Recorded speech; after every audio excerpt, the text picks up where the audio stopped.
Hey guys, so I'm here to start a series of videos where I talk a bit about some concepts and research related to what I'm studying in school. As many of you know, I am in a master's program for experimental psychology, and I'm currently in the process of applying to PhD programs in social psychology.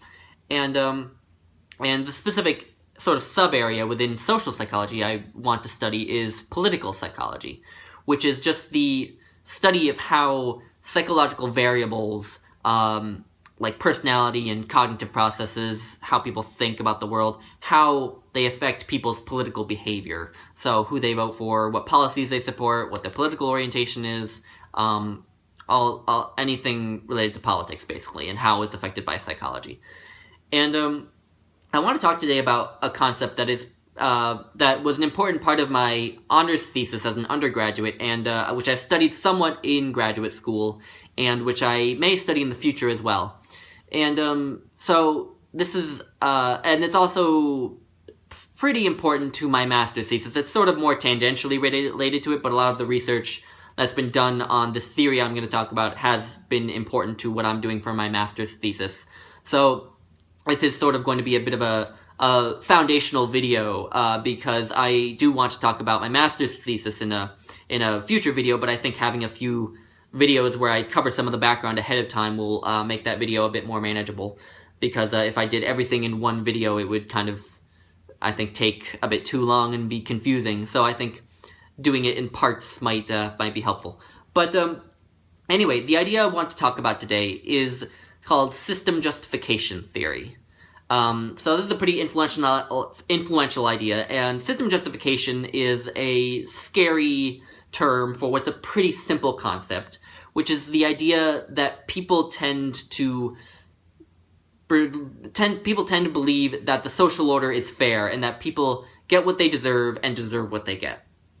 And so this is often usually discussed in terms of intergroup relations and how it works within within politics. So intergroup relations is yet another kind of scary term, which just refers to something you probably think about almost on a daily basis, if not on a daily basis, which is just how different groups of people relate to each other.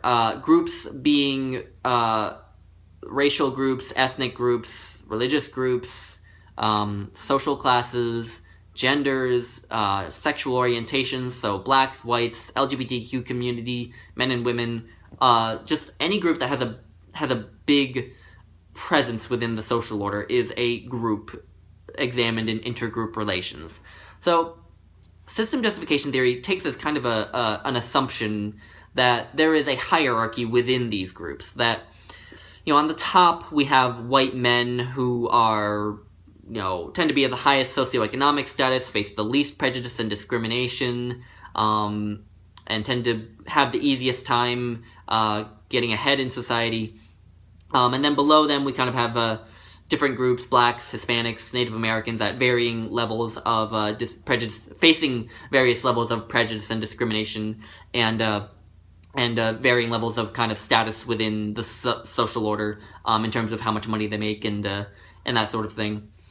And so the original article where this idea was put forth is from 1994. It's by John Jost and Mazarin Banaji. And I want to discuss this article to make it more clear why this idea of system justification is important to intergroup relations. So in their article, Jost and Banaji take on stereotypes, the idea of stereotypes. And you probably all know what stereotypes are without any real definition, but basically they're traits that we assign to people not based on what we know about them as people, but on what group they belong to. So women are warm and nurturing, whereas men are cold and tough. These are stereotypes we assign to them. Blacks have rhythm is a stereotype. That Muslims are terrorists is a stereotype, kind of, maybe. So yeah, I probably don't need to further elaborate on that, but stereotypes are pretty ubiquitous. I think we would all agree. And Jost and Banaji in this article, they look at what is the function of stereotypes? Why do they exist? And they they look at the approach that was most in favor at that time, which they call the group justification approach, and that is yet another unnecessarily scary term for something that is probably pretty simple, which is just that stereotypes serve to make people feel good about the group they belong to. So, stereotypes about blacks, white people have stereotypes about blacks so that they can feel good about white people, basically, so they can derive their self-esteem from being a white person. And in the same token, black people will have stereotypes about white people to make them feel good about being black people. And this is not... Joseph and Naji aren't saying that this approach is wrong, but there is data that this approach cannot explain. So there is so there are instances where low-status groups, like blacks, will actually end up internalizing the stereotypes that are projected onto them by white people. And I have a bit of a bookish example of this, actually. Earlier in the summer, I read the autobiography of Malcolm X. And in it, he talks about how, when he was a kid, he actually thinks that his father didn't beat him as much as his siblings because Malcolm X had lighter skin. Whites tended to favor blacks with lighter skin, and blacks ended up kind of internalizing that standard. Or Malcolm X talks about how blacks would dye their hair to look more like white people's hair. So they were internalizing white standards of what black people should look like. So this group justification approach would say that that shouldn't exist, that black people should feel proud of having darker skin and should feel proud of how their hair looks naturally and all this stuff. But at least in some cases, that doesn't appear to be true. So Jost and Banaji propose what they call the system justification approach, which is that stereotypes exist not to make groups feel good about themselves, but to justify the hierarchy between those groups. So if we have white people at the top, let's just look at white and black people. So white people at the top, black people below them. Stereotypes about black people exist to justify black people's lower status. So let's say we have a stereotype about black people as lazy. Let's just say that hypothetically that's a stereotype about blacks, whether it is or not. If we believe black people are lazy, then their lower status seems natural. We don't have to. We can feel comfortable in our belief that the social order is fair. We're just saying, well, they're just lazy, and that's their problem. Nothing is wrong with the way we do things. There's just something wrong with them, and so that is the function of stereotypes for Jost and Banaji, that they justify this hierarchy and make it seem natural. So what is more provocative, obviously, about this is that those low-status groups, like blacks, will often internalize those stereotypes, and thus will also end up justifying the system with those stereotypes.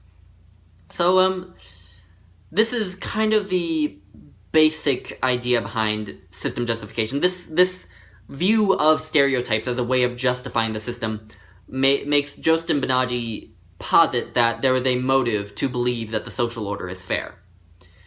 And it goes beyond just stereotypes into many other areas. But that was the original impetus for the idea. And a lot of the research that has come out of that original paper, John Jost has kind of devoted his career to this idea, has jumped from that premise that people have a motive to believe that the social order is fair. This is just a basic starter video. I wanted to talk about this theory by itself because it's a bit complicated to describe. This was my first video of this, and I think just to make this more concrete, I think, excuse me, next week I will try to post a video where I talk about a specific study that was done, sort of in the spirit of system justification theory, to try to show you that this isn't just this isn't just speculation. I didn't go into too much of the actual evidence for all this because I wanted to keep the video manageable, but next week I will talk about one particular study that was done, that Jost himself did. So yeah, if anything is unclear, feel free to leave questions in the comments. If you have any questions about anything, leave questions in the comments. Yeah, so thank you for watching, guys. Bye.